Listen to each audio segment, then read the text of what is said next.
Voilà, Christian Verneau, donc, qui est avec nous par téléphone, donc pris par les embouteillages. Bonjour.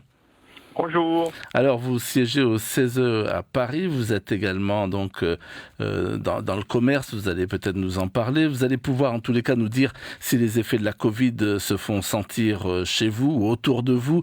Tout d'abord, avant d'aller plus loin, j'aimerais connaître votre avis sur l'instauration plus que probable d'un couvre-feu chez nous. Vous y êtes favorable ou non ?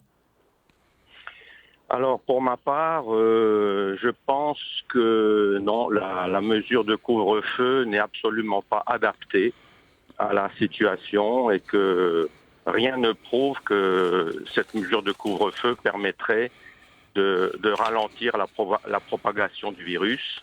A contrario, à l'évidence, comme cela avait été le cas en avril et mai, cette mesure de couvre-feu va être catastrophique pour beaucoup d'habitants de Polynésie qui ont besoin de pouvoir vivre normalement, y compris la nuit, parce qu'ils travaillent la nuit. Je pense aux pêcheurs, je pense aux agriculteurs, je pense aux boulangers, je pense à toutes ces personnes, et pas seulement aux restaurateurs, qui ont besoin de travailler la nuit. Et donc, il n'y a aucune raison de les empêcher de vivre normalement et de surtout gagner leur vie. Même en réaménageant les horaires de ce couvre-feu ?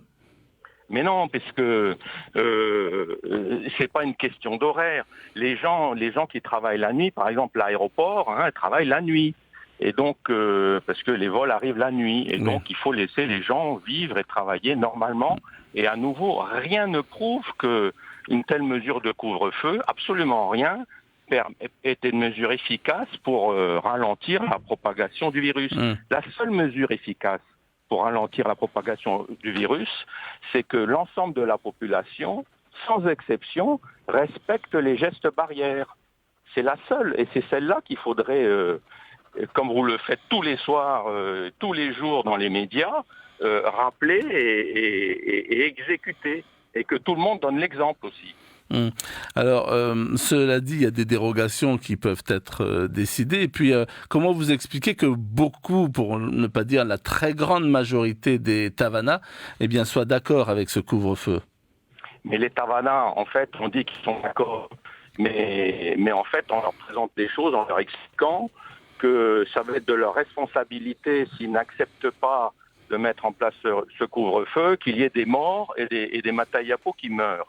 Alors ça, c'est un discours qui est absolument détestable, de faire porter la responsabilité sur la population ou les Tavanas des éventuelles morts du Covid qu'il y aurait si, par hasard, on n'appliquait pas le couvre-feu. C'est inadmissible, en fait, de pratiquer ce discours-là. Et donc, les Tavanas, ils sont bien obligés de répondre que, non, ils ne veulent pas être tenus, eux, pour responsables des éventuelles morts du Covid parce qu'on n'aurait pas mis le couvre-feu. Alors, Christian Vernaudon, pour aider les salariés à ne pas perdre leur emploi, vous êtes plutôt pour l'instauration, sans délai d'ailleurs, des mécanismes d'activité partielle au profit de tous les salariés en Polynésie française. Alors, expliquez-nous un peu comment ça fonctionnerait, ça. Alors, je ne suis pas plutôt pour. Ça fait depuis le mois de mars-avril que j'exhorte le gouvernement et l'Assemblée de Polynésie à passer une loi de pays qui instaurerait ici en Polynésie le mécanisme d'activité partielle qui est en fait le mécanisme qui a été mis en place en métropole, dans l'Hexagone, dans tous les départements d'outre-mer et dans toutes les collectivités d'outre-mer, y compris en Calédonie, et qui permet à tous les salariés qui, du fait de la crise Covid, perdent leur activité, leur emploi à plein temps ou à temps partiel, de bénéficier de 83% de leurs revenus ante-crise Covid et pour les smigards de 100% de leurs revenus ante-crise Covid. Il y a ici en Polynésie probablement près de 10 000 salariés qui ou bien ont perdu totalement leur emploi, soit parce qu'ils ont été licenciés, soit parce qu'ils avaient des CDD qui n'ont pas été renouvelés, et il y en a des milliers qui, dans tout un tas d'entreprises, ont été obligés d'accepter d'avoir leurs revenus réduits de 20, 30, 40%. Et c'est pour tous ces salariés-là que je demande à ce qu'il puisse y avoir application de ce qui est appliqué partout ailleurs en France, à savoir qu'ils puissent conserver à minima 84% de leurs revenus. Voilà. Alors vous dites que les délais sont malheureusement dépassés pour que la solution du chômage technique puisse être appliquée avec effet rétroactif. Alors c'est une chose, cela dit, à laquelle vous tenez encore ? Oui, en fait, le chômage technique et l'activité partielle, c'est la même chose. Les délais sont dépassés pour l'appliquer en avril, en mai, en juin, parce qu'on aurait pu l'appliquer depuis le mois d'avril. En revanche, il est encore possible de l'appliquer pour les derniers mois de l'année, pour novembre, pour décembre et peut-être pour le premier trimestre, à condition que le pays passe une loi de pays instaurant ce système et qu'ensuite le pays négocie avec l'État, comme c'est prévu par les lois Covid, pour que l'État, sur le Fonds de solidarité nationale, également participe au financement de cette mesure, qui est absolument fondamentale pour redonner à ces milliers de salariés polynésiens un juste pouvoir d'achat, et ce qui sera également économiquement une mesure extrêmement favorable pour la relance. Parce qu'il faut pouvoir relancer l'économie par le pouvoir d'achat, et notamment le pouvoir d'achat des plus faibles qui consacrent 100% de leurs revenus à de la consommation. Et puis j'ajoute qu'il s'agit essentiellement d'ailleurs de petits salariés. En moyenne, les salariés dans le privé, ils avaient un revenu de 200 000 francs par mois. Avec la crise Covid, ce que le pays a proposé, c'était de leur donner la possibilité d'accéder à un revenu exceptionnel de 100 000 francs, sans cotisation sociale. C'est tout à fait inadmissible. On est en République française de demander aux gens de quitter leur emploi où ils avaient 200 000 francs de revenus pour n'avoir que 100 000 francs et en plus ne plus être couverts en couverture sociale. Et donc c'est contre ça que je m'insurge et je dis que conformément aux règles de la Constitution, il est inadmissible qu'en Polynésie française, on ait appliqué de telles mesures, alors que tous les salariés polynésiens ont droit à une couverture du même niveau que ce que prévoit la Constitution, et donc du même niveau que ce en quoi ont eu droit tous les salariés de la République, où qu'ils soient, y compris en Calédonie. Alors le CESE, le Conseil donc économique, social et environnemental, est force de proposition principalement.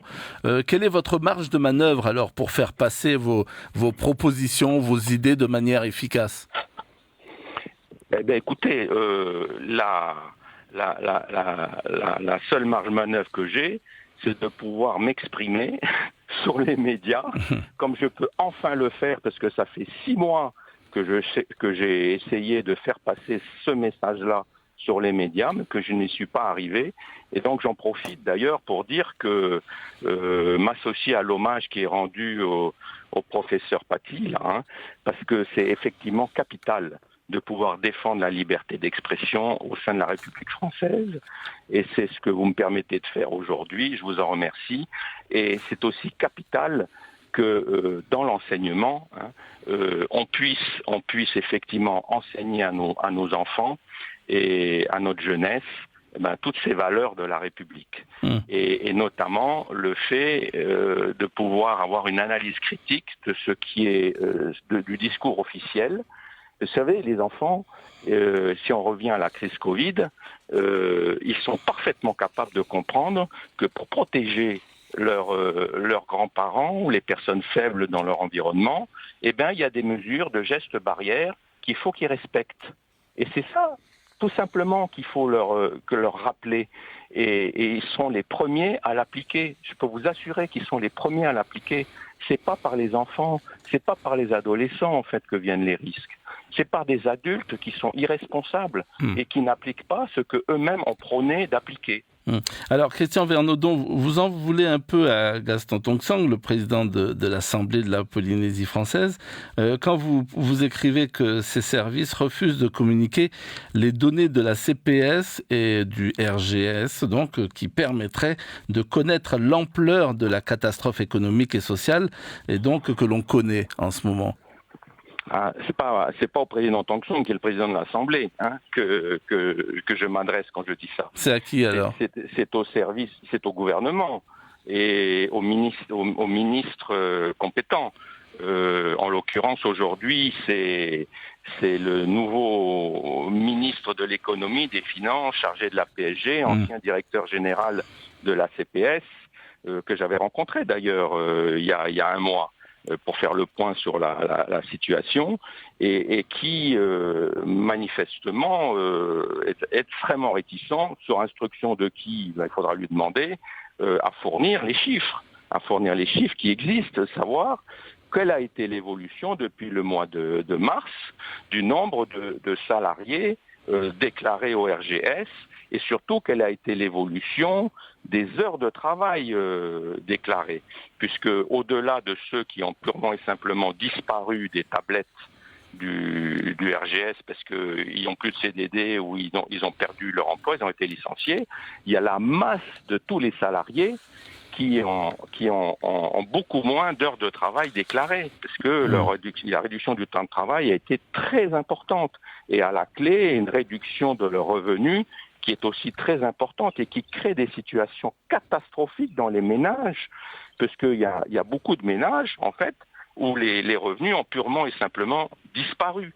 Et à la clé de cette disparition, il y a le problème de leur couverture sociale, parce qu'au bout de 3 mois, ces salariés, ils perdent tout droit à être couverts en protection sociale, y compris en maladie, par le RGS. Et alors la question est de savoir où est-ce qu'ils sont passés. Est-ce qu'ils sont pas au RNS, mais est-ce qu'ils sont au RSPF? Moi, à ma connaissance, il y en a des milliers qui ne sont pas au RST. Et s'ils ne sont pas au RST, qui ne sont plus au RGS, eh bien, ils sont nulle part. Ça veut dire qu'ils n'ont plus de couverture sociale, qu'ils n'ont plus de couverture maladie, qu'ils n'ont plus droit à des prestations familiales. Et ça, c'est totalement intolérable. Et ça, je souhaite vraiment le dénoncer. Alors, en parlant de catastrophe économique et sociale, alors vous parlez d'hémorragie. Vous dites que normalement, cette hémorragie-là touche plus de 25% des salariés du privé en Polynésie. Ce sont des chiffres que vous tenez d'où ? Ce sont des chiffres que je tiens des déclarations qui ont été faites par le président du RGS et par des syndicalistes qui, eux, ont un peu mieux accès que d'autres à ces chiffres, puisqu'ils sont eux-mêmes au sein du conseil d'administration du RGS. Voilà. D'accord. Et alors, on va terminer par là. Est-ce que vous avez une solution pour justement stopper cette hémorragie et faire repartir et surtout faire en sorte que, il y ait de moins en moins d'emplois qui disparaissent d'ici la fin de l'année? Ben oui, la solution, c'est que le pays vote la loi sur l'activité partielle en Polynésie, de façon à ce que tous ces salariés puissent réobtenir à minima 84% de leurs revenus, et s'ils sont au SMIC, 100% de leurs revenus.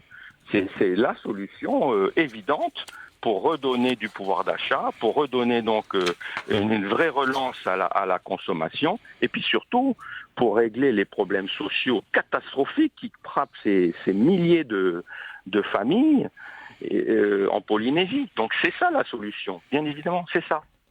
Merci beaucoup Christian Vernodon d'avoir accepté notre invitation. Donc je rappelle que vous êtes représentant de la Polynésie au Conseil économique, social et environnemental à Paris. On aura bien noté donc votre proposition essentielle, c'est la mise en place de cette activité donc partielle pour relancer la consommation et aider surtout beaucoup de ménages. Merci beaucoup. Merci.